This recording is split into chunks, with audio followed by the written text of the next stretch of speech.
Tired of the ordinary at lunchtime?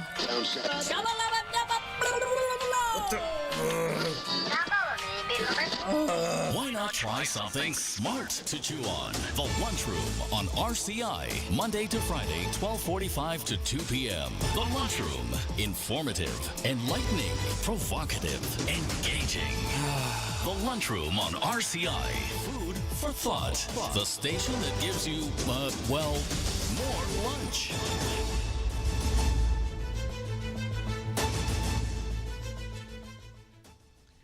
Good afternoon and welcome to the Lunchroom on Radio Caribbean International for Tuesday, the 14th of October, 2025, and we are on to program number 1466 of the Lunchroom. I'm your host, Calix George Jr. Now, of course, if you want to reach us, you can follow us on our radio frequency, 101.1 FM, but you can also get us at our website, rcistlucia.com, and we are streaming live both on Facebook. You just have to search for the official page of Radio Caribbean International, and we're also on YouTube. Now, of course, if you want to call in to tell us what's on your plate today, the number to do so, it is 452-3046. Again, 452-3046. And our WhatsApp number, it is 724-0008. Again, 724-0008. I'm going to send out some birthday greetings for today, and two individuals, one very special to me. It's my dad, Sir Calix George. He's celebrating his birthday today, and of course I want to wish him an absolutely fantastic birthday celebration and health, wealth, and happiness as he continues to trad along into the living, the land of the living, and it's always a great place to be, and certainly I want to wish him the very, very best and many, many more years to come. Also want to wish Mr. Dornio Boyce happy birthday. Happy birthday to you, sir. And we do hope that you're having a splendid and fantastic birthday celebration. Now look back in time, some history for today. In the year 1066, a very famous battle in English history, the Battle of Hastings, saw William, Duke of Normandy, and his Norman army defeating the Anglo-Saxon English forces of Harold Godwinson in the south of England. And he was, in fact, killed in battle, famously, an arrow through his eye. And, of course, that changed significantly English history as we know it, with the Norman conquest of England in the year 1066. In the year 1322, Robert the Bruce of Scotland defeated King Edward II of England at the Battle of Old Byland, forcing Edward to accept Scottish independence. 1774, on this day, the First Continental Congress of the United States made a declaration of colonial rights in Philadelphia. 1884, on this day, George Eastman patented the paper strip photographic film. 1933, on this day, October the 14th, Nazi Germany announced its withdrawal from the League of Nations. And in 1982, on this day, the United States President Ronald Reagan proclaimed a war on drugs. We now move on to our dish of the day. Every bed in our hospitals tells a story of someone's mother, someone's brother, someone's friend. And when that story of care is complete, it's time for the next chapter, home. But too often, discharged patients are left waiting hours, days, weeks, sometimes months, not because they want to stay, but because no one comes. We understand life gets busy, but every extra day they wait means another patient, perhaps in pain, perhaps in crisis, can't get the bed they desperately need. So when the call comes that your loved one is ready, please be ready too. Pick them up, bring them back to the comfort of family, where healing truly continues. Because caring doesn't end at discharge, it continues with you. A message from the Ministry of Health, Wellness and Elderly Affairs. Serving now The Daily Dish. And welcome back to our program here at the Lunchroom on Radio Caribbean International. Now, it is the month of October, and every October over in Sweden, the Nobel Foundation, which has been around since I think about 1900, it's been around for 125 years now, issues awards following the wishes of the last will of a gentleman by the name of Alfred Nobel, who himself was a remarkable individual, certainly an inventor, an engineer, entrepreneur in his very own right. And his, of course, noted claim to fame was the invention of dynamite, something that we perhaps take for granted today, and we quite often think of the marvels of civil engineering and construction, and a lot of it, and earth movement, and what we can achieve today. And a lot of that, is, of course, there's a very long history in terms of gunpowder, but certainly in terms of even dynamite, being able to create that and bringing that around in the latter half of the 19th century certainly changed a lot of things in terms of how roads were constructed, how major civil works, railways, things that we somehow have taken for granted over the past century, how those were achieved. And of course, he had the good fortune and good sense to realize the importance of innovation, the importance of progress, and the importance of that on a world scale. And so he certainly, we have him to thank in terms of the establishment of the Nobel Prizes and bringing recognition to a lot of the work that is done very, very quietly, most times behind the scenes, in laboratories, in observatories, in hospitals, and in different places, in universities, where a lot of research is being undertaken, a lot of thought is being used to advance the human condition, whether through science, but as well through the efforts of social change and social advancement. And so the establishment of the Nobel Prizes certainly brings recognition towards that.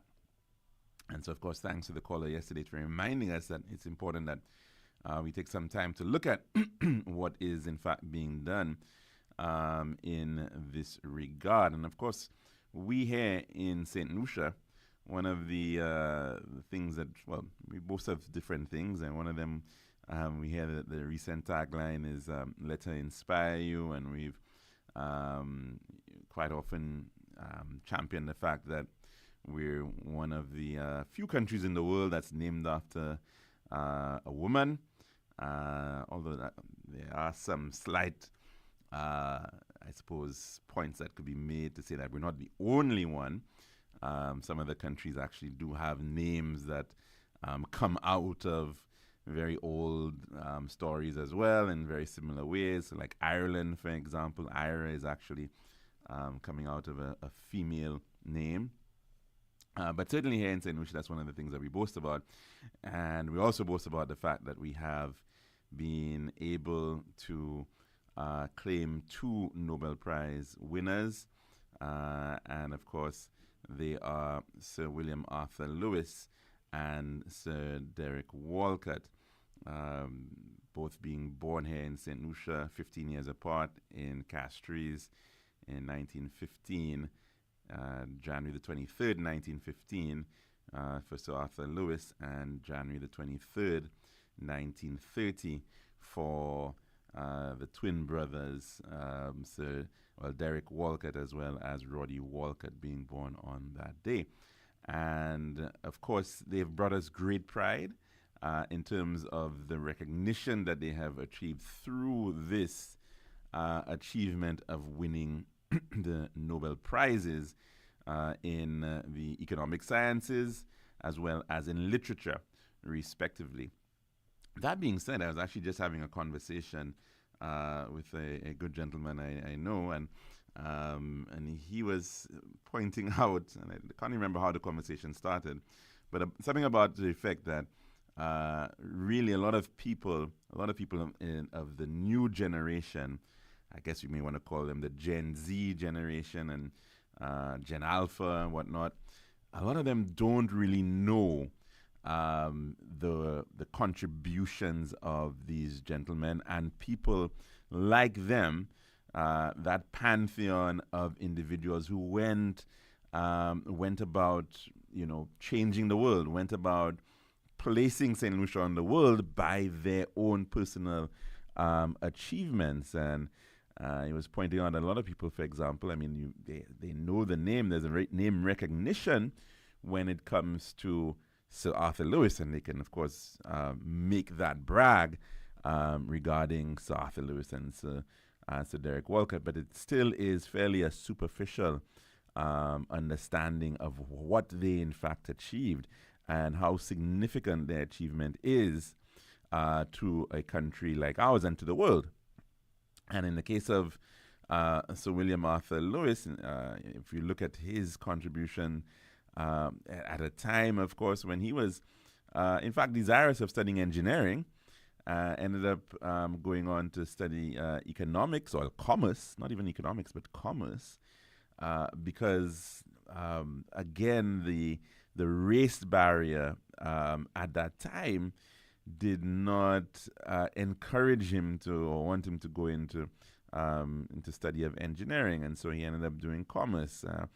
And of course, he was able to break so many ceilings in the United Kingdom, from his ability to become the first black lecturer, first black professor at Manchester University, and going on to effectively give birth to an entire study of economics, that of development economics, which is so important for the vast majority of the people of the world, which found themselves in the developing world. But back then, I'm not even too sure if the term third world had been coined, but what was quite often referred to as the third world. And his effective models, and the point being made, the importance of industrialization, the importance of how economies can in fact shift and bring people out of poverty, was really very important. And of course, up to today, quite interestingly itself, he still is the only black person to have won a Nobel Prize outside of a Nobel Prize in the sciences, and there are six Nobel Prize, 6 categories of awards. 4 of them are in the sciences as well, and there are 2 in the cultural and social sphere. And of course, in the sciences, you have the pure sciences of physics and chemistry, and the more applied sciences of medicine and economics. And then, of course, you have literature and peace also in the mix, being the 2 social, cultural awards. And so he's still been the only person of African descent, of recent African lineage, that has won a science award. And so certainly very remarkable achievements. And when we've seen, of course, what he was able to do in Africa, his role in that very nascent period when Africa was seeking out its independence, coming out of colonization, and going across there as a development advisor and making a contribution in terms of setting a platform of national development plans, particularly, of course, working in Ghana, formerly the Gold Coast, with Kwame Nkrumah. And of course, the tensions there too between the politician and the economist, between the one who perhaps is looking at the political lifetime, which is quite often, bounded by a 5-year period, and the economist who's looking not so much on the political side, but trying to look at seeing more purely how to attain development and economic growth. Of course, the inevitable clashes of ideologies in that regard. But coming back into the Caribbean, did he in fact do, and making contributions to the establishment of the Caribbean Development Bank, the contributions with the University of the West Indies, becoming principal of the University of the West Indies, establishing the St. Augustine campus, which was geared towards the sciences, agriculture, and engineering, and the natural sciences, and then, of course, going on to make many other contributions in terms of how he saw the importance of the little eight, of course, and wanting to see achievement there, eventually seeing a campus being created at Cayville in Barbados. And he continued to work very hard and, of course, teach as he did over in Princeton. And so certainly we have to ensure that we do a bit more in terms of ensuring that inspiration is understood, that our young individuals who are coming up at this point in time are taking the time and to understand from whence they've come, the achievements that they are working on, and the shoulders upon which they in fact are standing on is quite often not well appreciated, and that I think is really, really important, that we are building upwards, and so the foundations have to be understood. Quite often they are taken for granted, and so it therefore means, though, that in terms of doing more at the level of education, we've certainly, of course, have seen a tremendous effort being placed through the very kind auspices of the Governor General Emerita Dame Paulette Louisi and her committee, the Nobel Laureate Festival Committee, and the work that they do in putting on a month of recognition and memory and celebration of the Nobel laureates, and speaking to how we also move beyond these two gentlemen and moving beyond into having a culture of excellence, having a culture of continuous improvement is certainly really, really important as a society. So we have certainly a lot to take on and a lot to share, and to broaden the understanding of the average St. Lucian, that they should all very much, be able to give a decent expose on the lives of our people and their history, their where they've come from. I've always felt that there is a need to have a area of study which is perhaps something best called maybe St. Lucia studies, something that really is taught across the board, mandatory for all St. Lucians, all persons attending school here in St. Lucia, that gives a proper immersion and understanding of all things St. Lucian, whether it may be the history of the island, the geography of the island, the social and governance and political economy of the island, and as well, of course, the artistic and cultural aspects as well.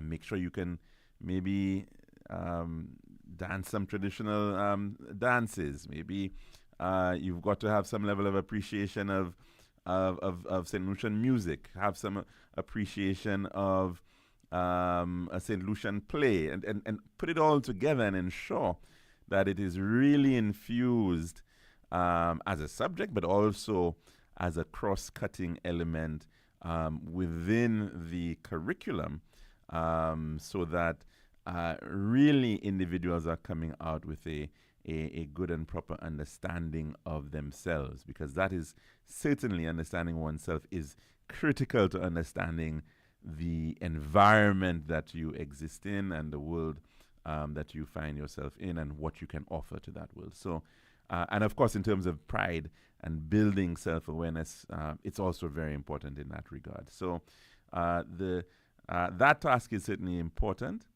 and so we certainly want to also at this time look at some of the prize or the awards that were given this year. And in the case of the Nobel Prize Award for Physics, 3 gentlemen, 1 American, John Martinis, but as well a French-American, Michel Devereux, and a British-American, John Clark, for the discovery of macroscopic quantum mechanical tunneling and energy quantization in an electric circuit. In the area of chemistry, the award there going to a gentleman who has Jordanian, Saudi, American roots. Again, and in many instances, you find that some of these individuals originate from very many other places, but have some sort of American connection because they've eventually have become American citizens. America is still the leading country when it comes to research and development and innovation. The universities and tech centers and institutions are certainly the best in the world. And so you will find that in a lot of instances, individuals may have origins elsewhere, but are tied to the United States. They've got an American citizenship subsequently. So in the case of chemistry, Omar Yagi, who has roots out of Jordan and Saudi Arabia, but is also Susumu Kitagawa out of Japan, and Richard Robson out of Australia, but also British national, and that is for the development of metal organic frameworks.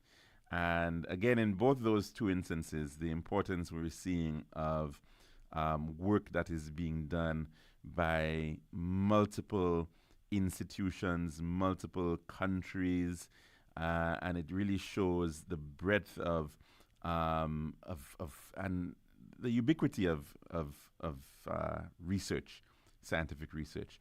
So in the area of medicine, Mary E. Brunkow,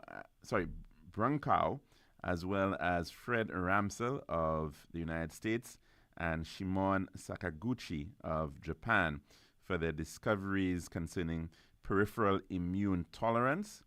In the area of literature, Laszlo Krasznahorkai, I'm not sure if I'm pronouncing that correctly, Krasznahorkai, and he's a Hungarian novelist, and that is for his compelling and visionary oeuvre that, in the midst of apocalyptic terror, reaffirms the power of art. the person who perhaps has caught a lot of attention over the releases has been the award winner for peace, Maria Corina Machado. And she is a Venezuelan opposition leader, and she was awarded the prize for her tireless work promoting democratic rights for the people of Venezuela and for her struggle to achieve a just and peaceful transition from dictatorship to democracy. And in the economic sciences, Joel Mocker, he has roots out of yes, American, tied to America, but also Israel. And I think he also has Dutch citizenship. And that is for having identified the prerequisites for sustained growth through technological progress. And very interesting why he's being awarded that. I'll read that again. Joel Mocker for having identified the prerequisites for sustained growth through technological progress. And also a joint award also going to Philippe Agion, French-British national, and as well Peter Howitt, Canadian-American, for the theory of sustained growth through creative destruction. Those three individuals being awarded will be sharing the economics prize for this year. Well, that's our dish of the day. I believe we don't have the weather report again, unfortunately, due to the Met Service website still being down. But of course, we do have some ads to take in, so we'll do so at this time. This has been The Daily Dish. Every bed in our hospitals tells a story of someone's mother, someone's brother, someone's friend. And when that story of care is complete, it's time for the next chapter, home. But too often, discharged patients are left waiting hours, days, weeks, sometimes months, not because they want to stay, but because no one comes.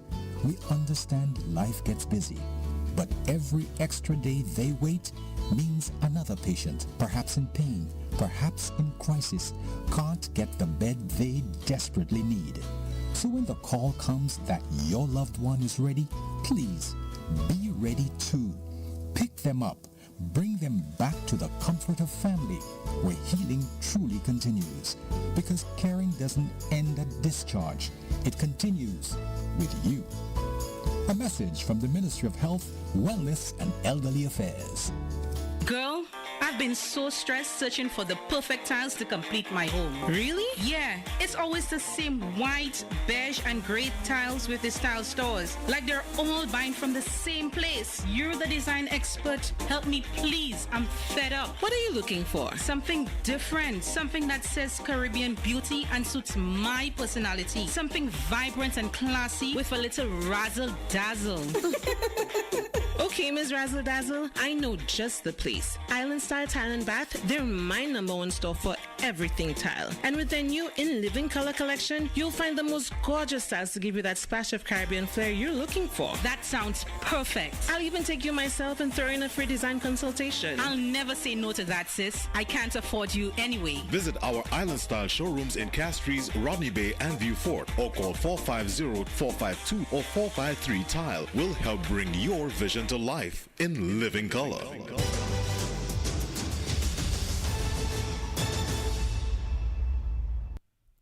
And welcome back to the lunchroom here at Radio Caribbean International. And of course, the number to call in to tell us what's on your plate today, it is 452-3046. Again, 452-3046. Let's go to the phone lines at this time. Good afternoon and welcome to the lunchroom. What's on your plate today? Yes, thank you very much on his behalf. That's correct. Oh, I didn't know that. You didn't tell us that at all. You had a big birthday party on the weekend and you didn't tell anybody. Well, Once you're not the reverse, it's okay. I know you're far away from that. Yeah, yes, indeed. I will certainly pass on his. Well, I think you have his number. You can also call him as well. So.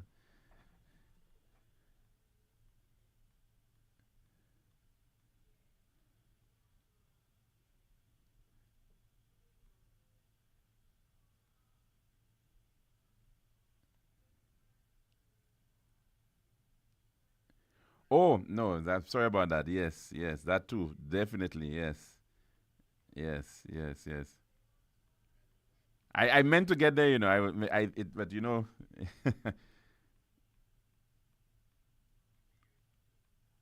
would help me in good stead. Yes.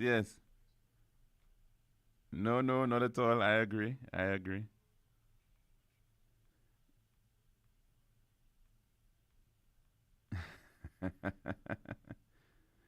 uh, no. I don't know about that part.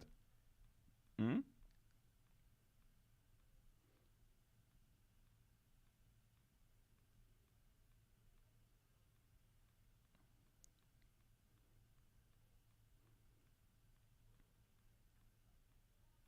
Well, I'm getting there. I'm getting there. Don't worry. Don't give up on me yet.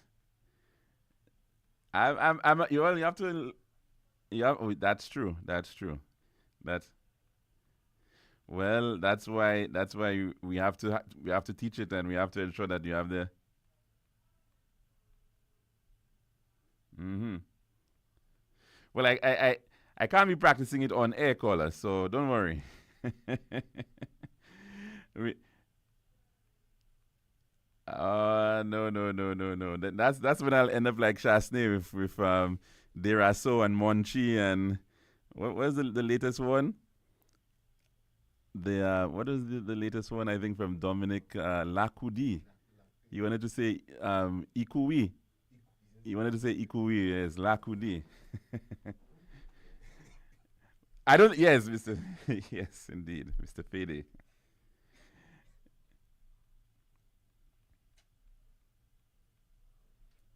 Mm-hmm.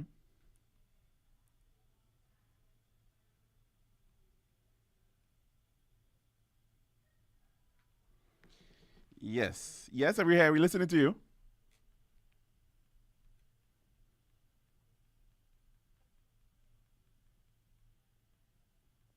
Oh, definitely. Yes, right. And three for economics.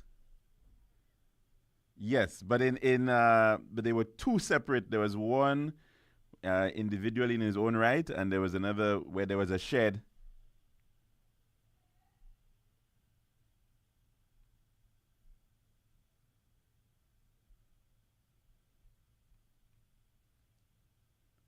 Oh, a Hungarian novelist by the name of Laszlo Krasnahokai. Krasnahokai, yes.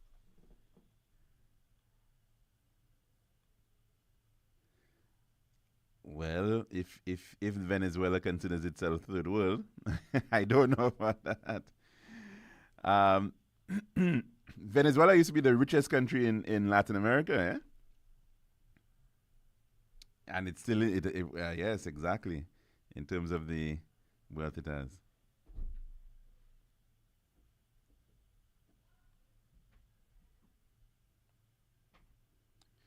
Metal organic frameworks, and it's yes. So it really is a bit, yeah, very interesting. Because you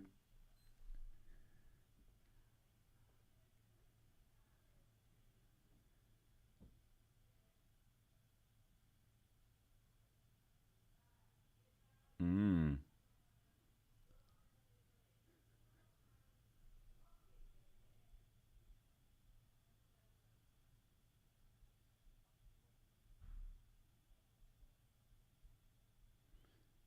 carbon sequestration, carbon capture, yeah.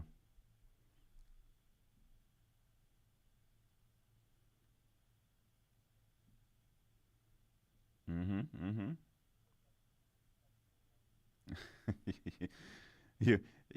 I suspect you're a Trumpist, you know. I suspect you want to be saying, drill, baby, drill. Okay. I'm sure Trump says that too. But no, I agree with you. I mean, it's yes, certainly. Certainly. And there is right. Right.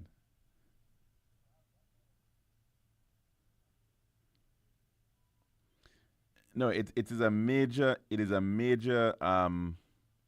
part of moving forward, because then even in terms of the potential, I mean, I'm just thinking, futuristically here, even in terms of the potential of removing, in other words, can we get to a point where we can in fact control the amount of carbon dioxide and those gases in the environment at a global scale? It could almost mean that we can control our climate, right? And right, so that's a very, very powerful tool, right? Yeah,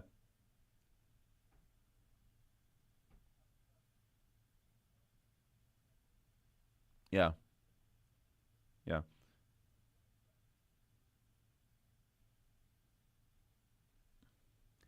Well, it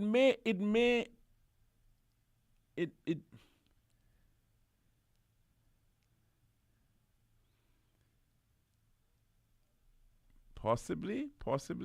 I mean, there's a lot of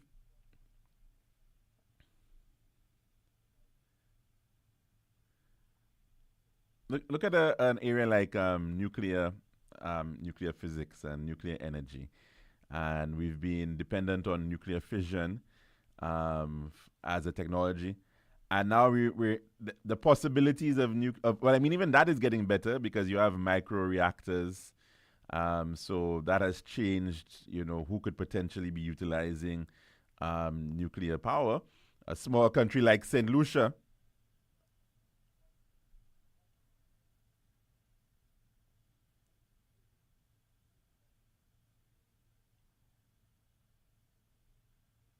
Mm. Mm-hmm. Mm-hmm. Mm-hmm.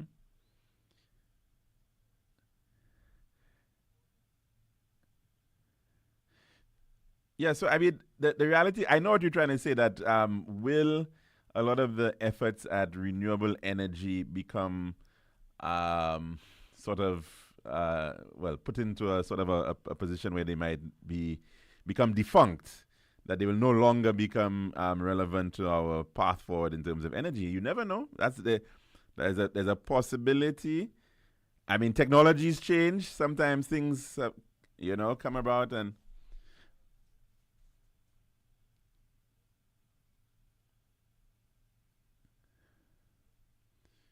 But what it would,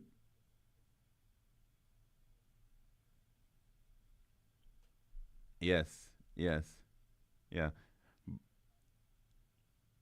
But for countries, right? But then they do have large capital costs. But but what it does though is that it's a major political shift in that, or geopolitical shift in that, because it's so ubiquitous when you're dealing with wind and solar and a lot of renewables, that countries may decide, look, for their own energy security, right?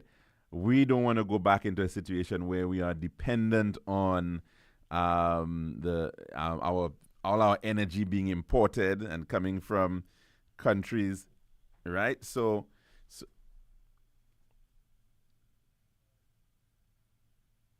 the scale will be important, yes, certainly. And even with this new, because, well, there's a school of thought, well, how much longer are we going to be producing fossil fuels? I mean, yes, they're finding new and new resources, but let's also not forget that some of the remaining fossil fuel reserves, some of them are very expensive to actually get as well, eh?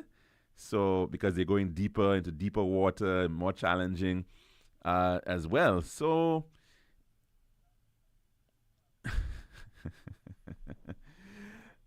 Fracking. Well, yes. Well, all of these things have their implications. Yes, and but I think where the world is going right now in terms of, I mean, the heat that we're facing, the impacts of climate change, the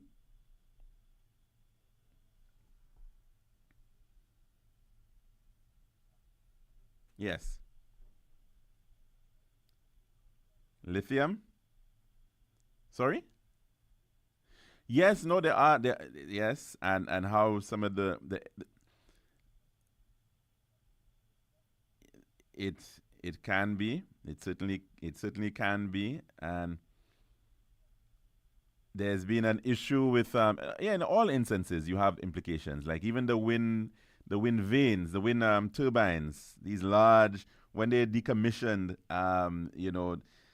there's a whole area of study right now to ensure that how they build these blades, the materials that they use can in fact potentially be decomposed, or they could be reutilized for other things, because I mean, you don't want them to just be. It's difficult to dispose of these things. Yeah, so all of these, yes, they all have lifespans. They all, at some point you have to decommission. What happens at the end of that period is very important. The issue of disposal of batteries can be very, very ticklish, especially we were just seeing a landfill fire down at Deglo last week, was it? And batteries, I'm not sure if they've identified the cause of the landfill fire, but disposal of batteries is something that you have to be very careful with.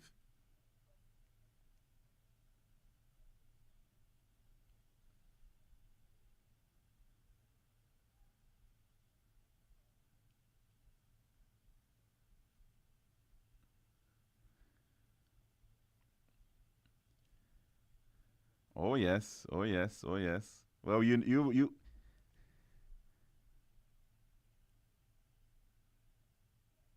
yeah, of course, of course. Einstein was, German. He went across to the United States. A lot of the guys who worked on a lot of the research that was done over the years. Yeah. Place of research, place of where you did the work. Yeah.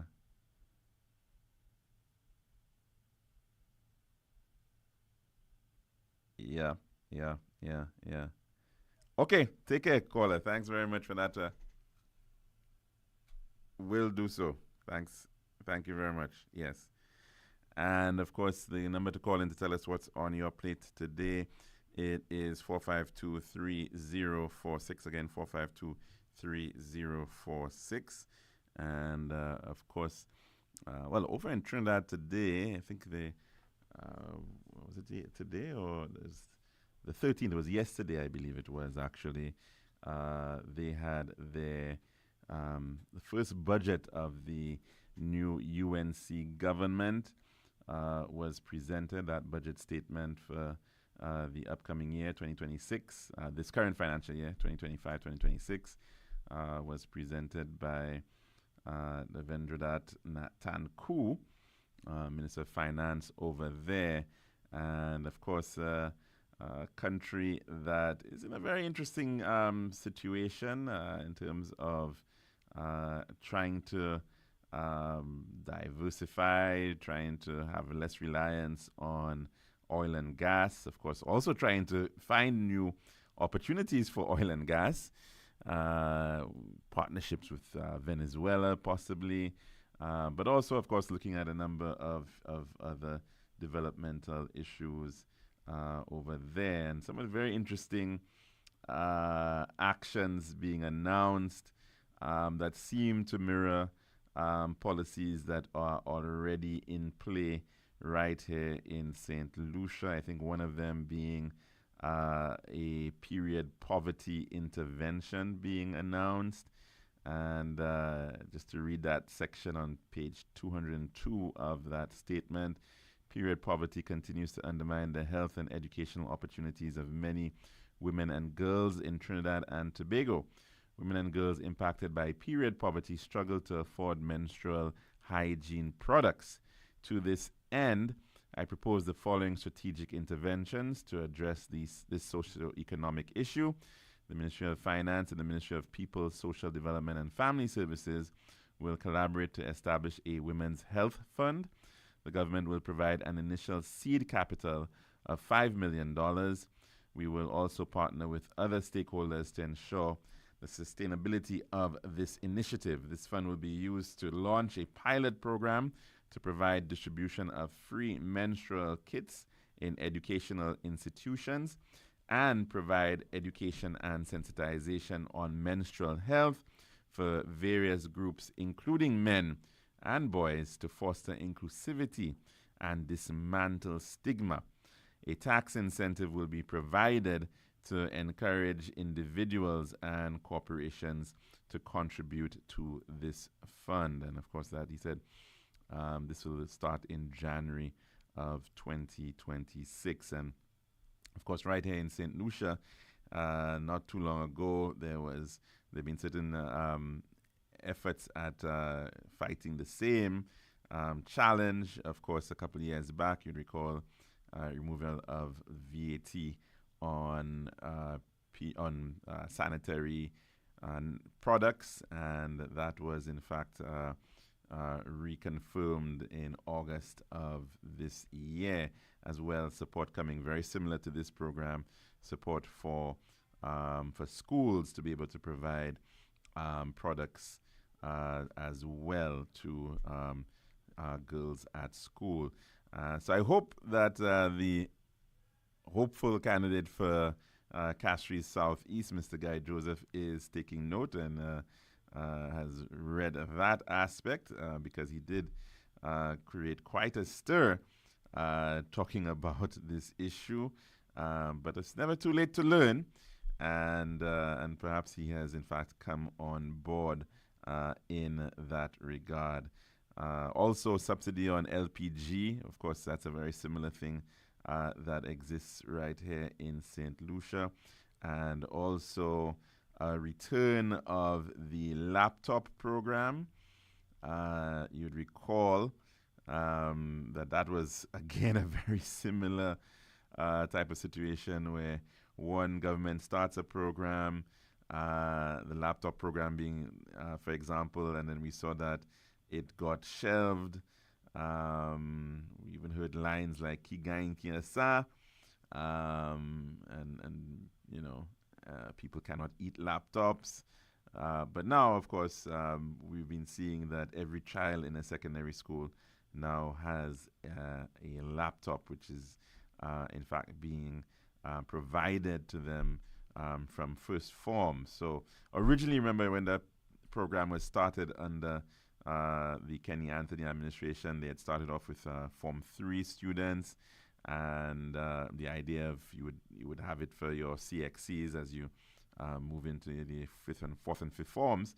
But now, in fact, the realization that it is really important to have such a critical tool in the hands of our students as early as possible, and so effectively it has become a sort of a first form gift to students entering secondary school. And let's hope, of course, that we will continue to see them being used. But of course, in the case of Trinidad, it appears that it was a similar issue over there.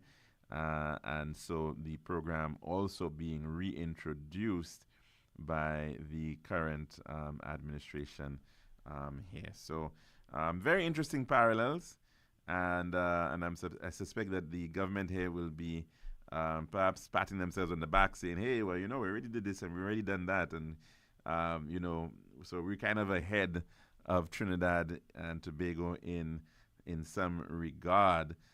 So it is certainly very interesting in terms of government policy, and to see the kind of impacts, hopefully, that these policies will in fact have. So, as I said, of course, the number to call in to tell us what's on your plate today, it is 452-3046. Again, 452-3046. And of course, we were supposed to actually have had a guest in today, and he is one of the independent candidate hopefuls. I won't mention his name because I don't think he's shown up, but we will hopefully try to ensure that he can be on the program before the end of the week. But of course, as we speak of independent candidates, an announcement coming last night on television, Mr. Stanley Felix, who was formerly the president of the Senate here in St. Lucia not too long ago, as well as a former minister of government under the Kenny Anthony administration, the Labour Party administration, has announced that he has decided to run as an independent candidate for the Castries Central seat. So very interesting state of play, which would effectively mean that 3 individuals are presumably going to be contesting that seat, at least 3, with, of course, Mr. Richard Frederick, also an independent candidate, with the backing and support of the St. Lucia Labour Party, as well as the United Workers' Party putting up Mr. Rosh Clark. It'll be interesting to see, of course, how that pans out with respect to a 3-way race. Mr. Felix has run, I think, at least on 2 occasions, perhaps 3. Trying to remember exactly, but on all of those occasions, he in fact has not been successful. Of course, running on a St. Lucia Labour Party ticket on those occasions. And so it'll be interesting to see how that pans out with respect to him and his effort at this play. Of course, lots of persons making speculations as to the exact motives and as to how and his thinking in this regard, putting himself up into a race against 2 set political parties, but let's see how that all pans out. Let's take in a call at this time. Good afternoon, and welcome to the lunchroom. How are you doing, caller? Wonderful.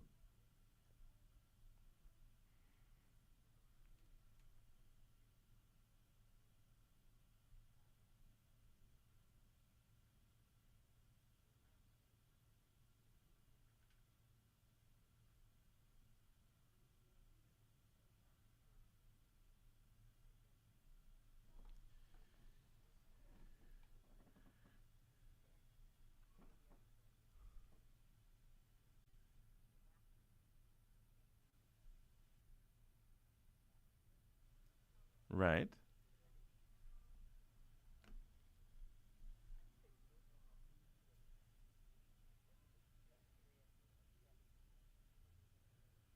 Mm-hmm. And that's 10 million EC or US dollars? Is it? Oh, 10 million US dollars, which is about 27 million EC. He didn't give the currency. Yeah. Well, should we assume that it's 10 million US? Maybe, I don't know. But yes, but the amount that St. Lucia put out was 7.2 million EC dollars via direct award, and it was just given to Mr. Maloney. The company, I can't remember the exact name, Radical Investments, is it? So yeah, I mean, I think what we also heard about that situation, at least coming from the Barbadian side, is that no monies were put out from the Barbadian side. So it appears, and I believe the same for the Bahamians. So it appears that only St. Lucia put out such a significant amount. And so we are the ones who've lost out. Now, it's interesting that he's raising this now. So what is he trying to say? That he feels, but how? But have we received the money back? Have we gotten all the money?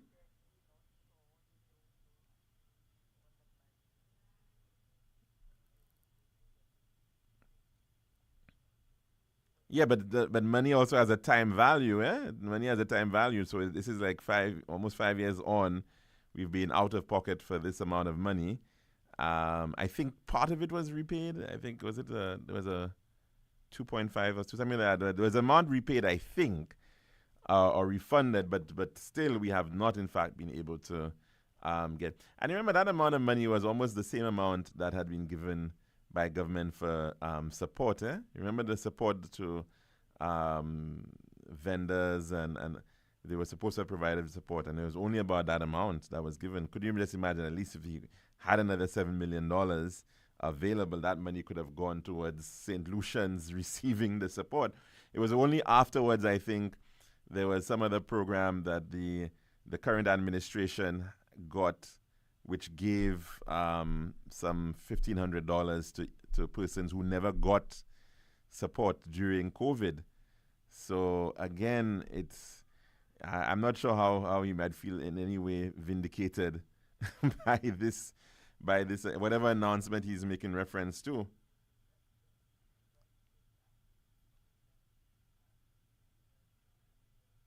Well, he should be thankful that other people didn't get arrested.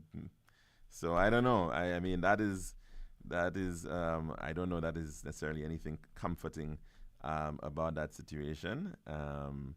And it really speaks to the need for better financial control when it comes to that, because we do have the laws now. I don't know if this is a matter that is to be taken up by the quote-unquote special prosecutor. I don't know, but it's a very strange one. It's a very, very strange one that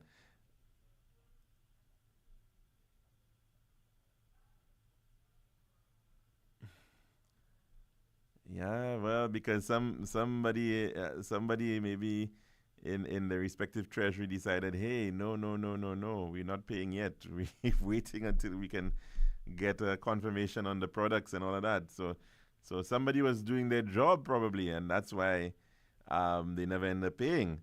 But in our case, well, we went down hook, line, and sinker. Yeah, that's a very unfortunate situation in that regard.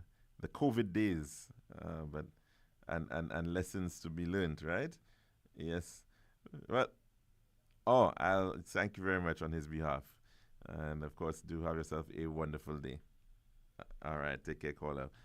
And of course, that'll bring us to the end of our program for today. I hope you can join us again tomorrow for another one. We should be having a Republic Corner program tomorrow, where we'll be discussing, it's a financial literacy month. It's a lot of things this month of October. Of course, breast cancer awareness month as well. And so financial literacy month is on. And we do hope that you can take in some good advice, compliments Republic Bank EC Limited for our Republic Corner on tomorrow. I'm your host, Alex George Jr., saying goodbye.